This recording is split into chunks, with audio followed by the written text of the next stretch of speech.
Welcome back to We the Governed, and it's my distinct pleasure to have the opportunity to interview one of the most important people, I think, in Washington State when it comes to making a difference, and for the people who actually live here and not the political class that seems to want to do everything they can to make life just a little bit more difficult for the rest of us. And that's Brian Heywood, and today we're going to be talking about some of the initiatives that you might be seeing people out there collect signatures right now at events or at Walmarts or other places around the state. So Brian, thank you so much again for being here on the show. I know we've interviewed, had you on the show a number of times before, and we've done some interviews. And so here we are, we're in 2023. You've got some wonderful initiatives that I think are very popular. Let's just talk about two of them right now, if we can, and maybe start out with this parental rights initiative, this 2081. And I know a lot of signatures have already been gathered for that, but tell our audience and how it's going and what made you think of this idea in the first place. Well, the parental rights one came out fast. With 5599, there was a movement to respond to that. Mm-hmm. And that was a Senate bill. That was a Senate bill, and that.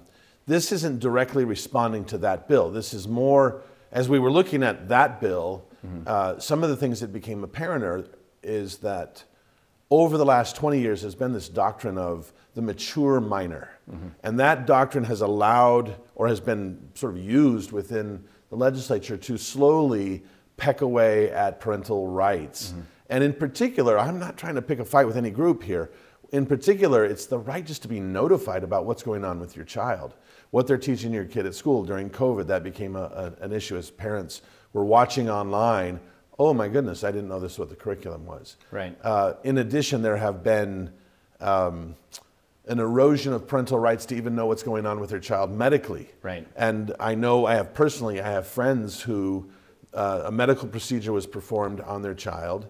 Not necessarily a controversial one, but just a medical procedure was performed, and they got a bill on through their insurance company, and when they called the insurance company, and this was a 13-year-old, right? They called back to say, well, what's going on here? And the insurance company said, we can't tell you, but you have to pay. Right. That's ridiculous. So at that level, it seemed like there needed to be something to address this steady erosion of the idea that parents are responsible for their kids. Mm-hmm.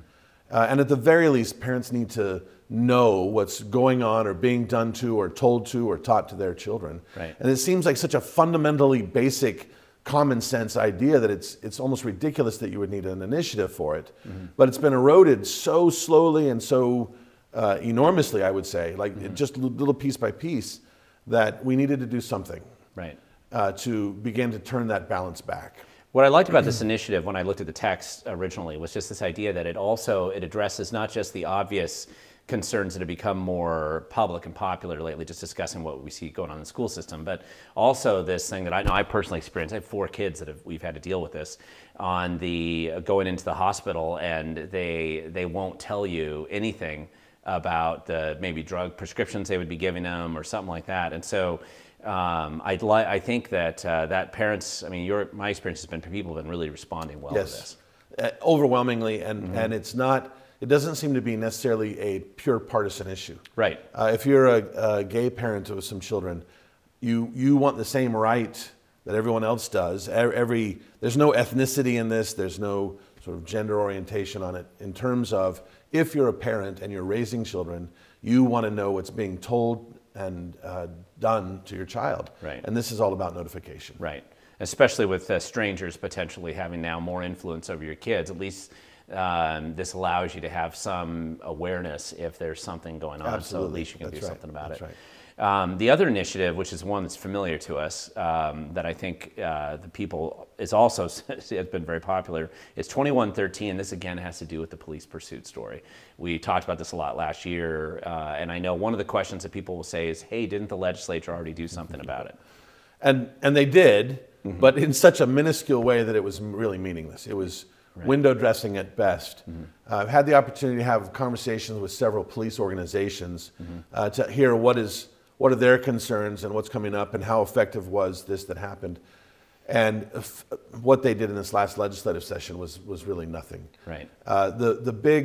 In fact, one of the most shocking parts of the conversation was that the current legislation that limits police pursuit says that you can chase if there's a violent crime. Right. But when they were looking at what that actually means, most crimes don't fit the violent crime definition. And in fact, they said if they saw somebody selling a child and the buyer drove off, that wouldn't qualify as something that would rise to the level of being... Even under a kidnapping scenario. Yeah. And I know we had that case a few months ago where the police didn't pull over somebody that was recklessly speeding in eastern Washington. And then then just a few hours later, they killed some people. That same driver then ran over a child, actually. Right. Took someone's child away. And so what we're really talking about is restoring just a common sense level of pursuit, That's exactly right. Yeah. So what they did with the original law was they flipped everything on its head. The original, before they changed this. The legislature. Before the legislature changed the law, the presumption within the law was police were allowed, if they had reasonable suspicion that a crime had been committed and the public safety was at risk, they could engage. Okay. And it was... There was training that was required, and there was some they had to call in. There was reporting that was required in some cases, but that was the general nature of it. What the legislature did a couple of years ago is they flipped that on its head and said, only in these enumerated cases that you must somehow memorize and/or be careful of and not misinterpret. And if you do misinterpret, there's risk on this side, right? Under those conditions only can you chase, and then only with multiple phone calls to your superiors. And so it took it from the presumption of I'm going to chase criminals when I reasonably see something happening and there's a risk to the public to, oh my gosh, I've got to look at this checklist of things can I chase? And mostly it was no. Right. There were only about 4 or 5 things that allowed them to chase or to pursue criminals, right? Right. And that completely handicapped the police. Then the interesting thing is the response from the politicians was, oh, you police, you're just playing this for political games. Right. How dare you be playing political games with this? The law doesn't say what you're saying it says.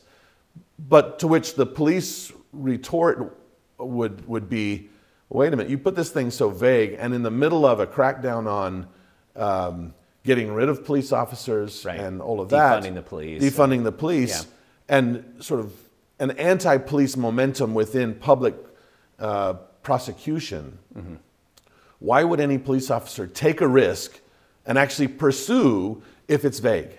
And of course, no way. And the net effect of that, of course, is an increase in crime. Dramatically so. With a sense from the public that these criminals clearly know they can get away with a lot of crime. And of course, that one radio or the public record that was received where the criminal who was being chased by the police called in and actually referenced that bill number. Tell the police they can't chase me. That was a classic. That was perfect. And so that's the kind of thing that we're still trying to address with this issue. The legislature kind of made this half-hearted recognition of how ridiculous their original decision was, but it, as usual, only went part way there, really didn't do anything, and this is an effort to restore. That's right. Yeah, and reasonably. One of the other things I learned, it's not directly related to this, but it certainly is impacted or impacts it, is Washington State for the last 13 years has been the 51st, we're including District of Columbia, 51st state or district in terms of officers per capita. We're at the very bottom. We have the least amount of officers per capita. Now, some people might say, well, that's great, but it increases the amount of crime, it decreases the amount of oversight. Our police are stretched as it is. And I was told that they could put $100 million into recruiting new police officers and we would still be 51st. Right. That's how far behind we are. We're not just a little bit, we're still way behind. And of course, it wouldn't matter if you didn't have a crime surge, right? If crime was really low, that'd be great. You're being more efficient. But if you're in the middle of a crime surge, which I think is obvious through at least most of the urban areas. And on top of all of that, we put, in Seattle, for example, there's been so many restrictions on police officers. Right. I was told by a former Seattle officer that within the 911 group, there was sort of a saying that there's no emergency so dire that we have to get there on time. I'm sure that, I don't mean to besmirch anybody, but and this is not because they don't want to do the job. It's because if they get there and there's someone there and they have to arrest them and they put them in handcuffs, there's all kinds of paperwork they have to fill out for if the person complains that it was painful in any way. We've handicapped or handcuffed our police officers so much they cannot do the job. We don't have enough, and then the ones that are here are not allowed to pursue or arrest, and it's leading to, has led to, and will lead to bad outcomes. People will get injured. Innocent citizens will be hurt because of this lack of ability. And this initiative, 2113, is addressing that and restoring it to a much more reasonable. It goes back to the standard of they believe a crime, they have a reasonable suspicion a crime was committed, and the public safety is considered at risk. Talk a little bit about, just so our listeners see, these are initiatives to the legislature. I know we've done some videos in the past, but just to kind of repeat the process so the average person knows how this works, what our time frame is, the number of signatures we need to gather, all that good stuff. So an initiative to the legislature gives you sort of two chances to get it passed. The first is you have from roughly June, July to start collecting signatures until around December 28th, 29th, in that time frame. If you get enough signatures at that time frame, it qualifies and it goes to the legislature. The number of signatures you need, the official number is 324,000 and change. Right.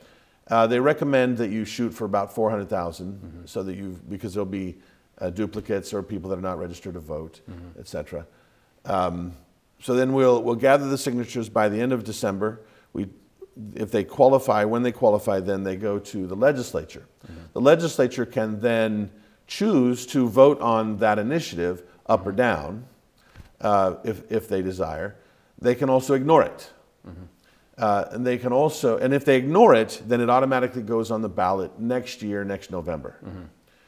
They can also put their own sort of competing initiative with it. Right. To sort of, well, muddy the waters. They can muddy the waters. Rarely happens, right. but yes, correct. Yeah.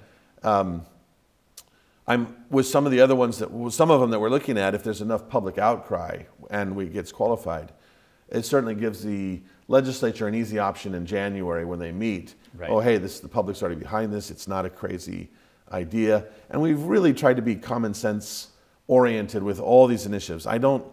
I want someone that no matter whether they wear a blue stripe or a red stripe, they read it and they say, this is a reasonable thing that a reasonable person would support. So the signatures are being gathered right now in 2023, and if successfully, when they count enough, the Secretary of State and they say you're good to go, the legislature looks at it in their legislative session in 2024, and if they say they ignore it or they say no, then it goes on the ballot. Goes on the ballot. Yeah, That's so right. 2024, these initiatives would be what people would be voting on. That's correct. Okay. Yeah. Brian, I want to thank you so much for telling us about the two initiatives. Thank you so much for doing all that you've done to get this process moving to where we are now.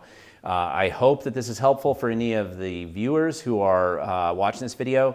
But if you are interested in more, we have a part 2 coming up where we talk about some other initiatives that you have the opportunity to sign as well and hopefully vote on next year as well. So stay tuned for part 2. Thank you so much for watching, Brian. Thank you so much for being here. And this will be part 1. The part 2 should be really interesting. And just remember that the future belongs to those who show up.